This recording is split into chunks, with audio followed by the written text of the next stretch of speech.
আল্লাহ রাব্বুল আলামিন তার হাবিবাকের মাধ্যমে প্রথম যে কথাটা বলেছেন জ্ঞানের ব্যাপারে, সেটা বলছেন তলাবুল ইলমি ফারিদাতুন আলা কুল্লি মুসলিমু ওয়া মুসলিমা।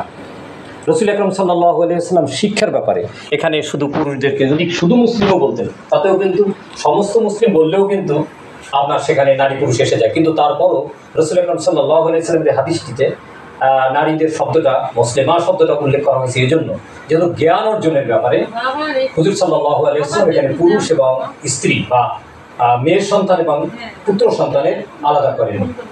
আপনি জানবেন যতজন সাহাবী ইসলাম প্রচারের কাজে হাদিস বর্ণনা করেছেন তার ভিতরে সবচেয়ে মহিলাদের ভিতরে সবচেয়ে বেশি বর্ণনা করেছেন মা আয়েশা সিদ্দিকা রাদিয়াল্লাহু তাআলা আনহা। এবং কোন একটা ঘটনা আছে এভাবে যে হুজুর সাল্লাল্লাহু আলাইহি ওয়াসাল্লাম জুমার খুতবা দিতে যাচ্ছেন, কিন্তু একটু দেরি হলো। তো জুমার খুতবা শুরু হবে দেরি হচ্ছে। সাহাবীরা বললেন যে ইয়া রাসূলুল্লাহ, নামাজ শুরু টাইম হয়েছে বা সময় তো হয়ে যাচ্ছে। তিনি অকপটে বললেন যে মুসল্লি এখনো আসেন। হুজুর আকরাম সাল্লাল্লাহু আলাইহি ওয়াসাল্লামের এই কথার পরে সাহাবীরা অপেক্ষা করলেন কে আসে।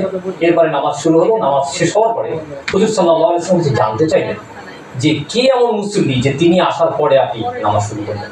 তখন হুজুর সাল্লাল্লাহু আলাইহি ওয়াসাল্লাম তার সেই সাহাবীর উদ্দেশ্যে মা আয়েশা সিদ্দিকা রাদিয়াল্লাহু তাআলা আনহা ছিল, আপনারা জেনে থাকবেন, যে তাকে জিজ্ঞেস করলাম আমি গত জুমায় যে আলোচনাগুলো করেছিলাম তার আগের জুমায় যে আলোচনাগুলো করেছিলাম সেই আলোচনা থেকে আপনি দুটি অংশ বলেন।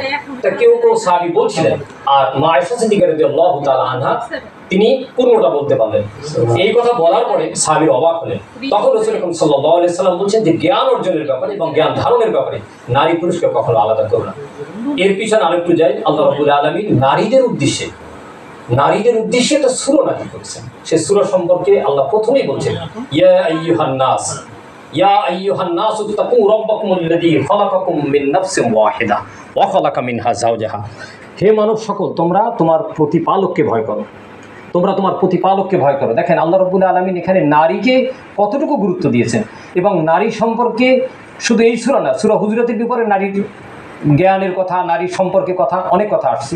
আপনি যেহেতু বলছেন যে নূর রয়েছে, সূরা নূর রয়েছে, হুজুরাত রয়েছে, এরপর আপনি যেহেতু বলেছেন যে নারীর জ্ঞানের কথা, রাসূল আকরাম সাল্লাল্লাহু আলাইহি ওয়াসাল্লামের একজন প্রিয় সাহাবী আপনি জানেন ইবনে আব্বাস রাদিয়াল্লাহু তাআলা আনহু, তিনি বর্ণনা করছেন নবী করিম সাল্লাল্লাহু আলাইহি ওয়াসাল্লাম থেকে যে তোমরা যেন পূর্বেকার মানুষের মতো জাহিলিয়াতের যুগের মতো তোমরা কি করো না, মেয়েদেরকে হত্যা করো না, এবং ছেলেদের ব্যাপারে আর মেয়েদের ব্যাপারে গুরুত্ব প্রাধান্য দিও না ছেলেদেরকে মেয়েদের তুলনায়, এবং মেয়েদেরকে তোমরা তোমাদের লালন পালনে কষ্ট হবে বিধায় তোমরা তাদেরকে হত্যা করো না, কারণ রিজিকের মালিককে আল্লাহ, এবং জ্ঞান অর্জনের ব্যাপারে তোমরা তাদের দুজনকে আলাদা করো না। আমাদের সমাজে আমরা দেখি যে নারীদের শিক্ষার ব্যাপারে একটু অনাগ্রহ। এটার মূল কারণ হচ্ছে ইসলাম থেকে আমরা পরিপূর্ণ জানি না। যদি জানতাম তাহলে নারী এবং পুরুষকে আলাদা আল্লাহ করেননি। সম্পত্তি বন্টনের ব্যাপারে আলাদা হয়েছে, কিন্তু শিক্ষার ব্যাপারে আল্লাহ কখনই আল্লাহ রাসূলের মাধ্যমে বিষয়টা দিতে চাই আমাদের জাতিকে। সেটা হলো